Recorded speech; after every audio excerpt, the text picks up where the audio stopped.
Yo, what's up everybody? I'm Akeem Lawanson, and in today's Fix of Entertainment news, Seth MacFarlane quits Family Guy, and we discuss what this could mean for the future of the series. Now, the CW was still working on that PowerPuff Girls live action series that no one asked for, but they finally did the right thing. Now, Disney might have an Alien vs. Predator anime locked in the vault, and more on today's Fix. Let's drop it.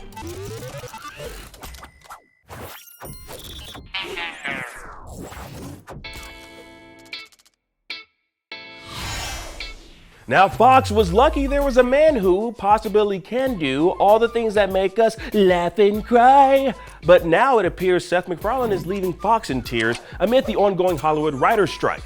Now, the show creator and his showrunners walked out in support of the Writers Guild of America until an agreement is reached in favor of those crucial to what we see on screen, the writers.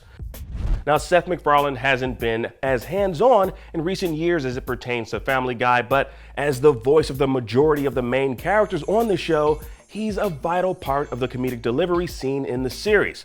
Now, fortunately, only for 20th Television, the syndication distributors behind Family Guy and American Dad, Family Guy's wrapped on its 21st season.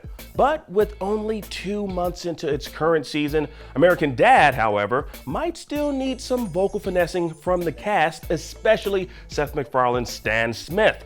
Now, according to Deadline, American Dad has a few months worth of VO and scripts already done, so they might have to employ some ChatGPT and voice AI to complete the rest of the season. So if the dialogue and vocals sound a little bit off, well, that's probably the reason. And no matter how many people out there can do a passable Family Guy and American Dad impression of the characters, replacing Seth MacFarlane with some random YouTuber probably just won't sit well with fans. You know, like me, I would love to do it, but I already know it's not gonna happen. Yeah, anyways, what we all need is for these studios to sit down and come to a fair agreement with the WGA so that the writers can get back to doing the work that they love and the studios can just meet their bottom line.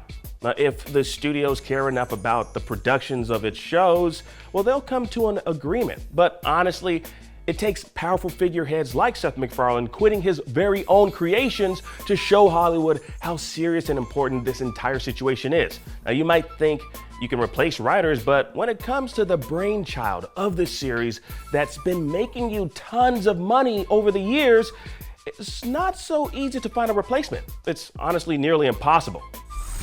But you know what? Let's hear what you think about this entire ordeal. Are you on the side of the writers? With Seth MacFarlane quitting his shows, do you think this will move negotiations along quicker? And when was the last time you actually watched a Family Guy episode? Comment and let's discuss. Alrighty, now in other news, there's an Alien vs. Predator anime series that's all done and ready to go. Only thing is, Disney is just sitting on the 10-episode series, letting it collect dust in the Disney vault. Now, revealed on the Perfect Organism podcast, the former licensing director at 20th Century Fox details what happened with the anime series and why it didn't see the light of day. Take a listen. Finally, we all come to an agreement. Everyone says, cool. We greenlight it and we go. We're making 10 episodes. It was going to be released as 3 direct-to-DVD and or streaming movies here in the West, 10 episodes on Japan television. This was going to be initially released on Alien Day in 2016. Now, he goes on to talk about how he had various deals already signed for the anime series involving potential action figures and tie-in comics. And this whole thing was supposed to be one of the driving forces behind the announcement of Alien Day 2016. Now, though they still had enough content for the big day and the big announcement, it's just a shame we'll never see this anime. Now, I'm sure all us anime fans out there are screaming, but you know what they say about space. No one will hear it. Now, that expensive Disney World hotel, y'all remember that, it's closing, to no one's surprise. Now, the Star Wars Galactic Star Cruiser was only open for 18 months, and with a 2-person cabin costing a little over $1,200 per guest at a mandatory 2-night stay, it's no wonder in all of space it's closing up the cantina. Now, that might be what hotel stays cost a long time ago in a galaxy far, far away, but it's 2023. We might be facing a recession. Who do you think is gonna cough up that amount of dough? Y'all crazy, man. Anyways, it offered Windowless rooms. That's always nice. Star Wars themed food and drinks, as well as authentic and interactive role-playing experiences for guests. You know what else does that? The frickin' theme park. Come on now. Now, it's a rather expensive hotel stay that even the most hardcore Star Wars fans might have to look the other way and reconsider if it's worth it. Like, the Force was obviously not strong for this particular project, but if you, for some reason, want to, book a couple of nights, act now as it's closing up shop in September. I'm honestly surprised no one said in the pitch meeting for this hotel, "Oh, I have a bad feeling about this." Yeah, same here. Should have gone with that gut feeling, Disney. Look at this. The city of Townsville. Finally, the citizens of Townsville can rest easy because the CW has officially canceled the live-action Powerpuff Girls series it was working on.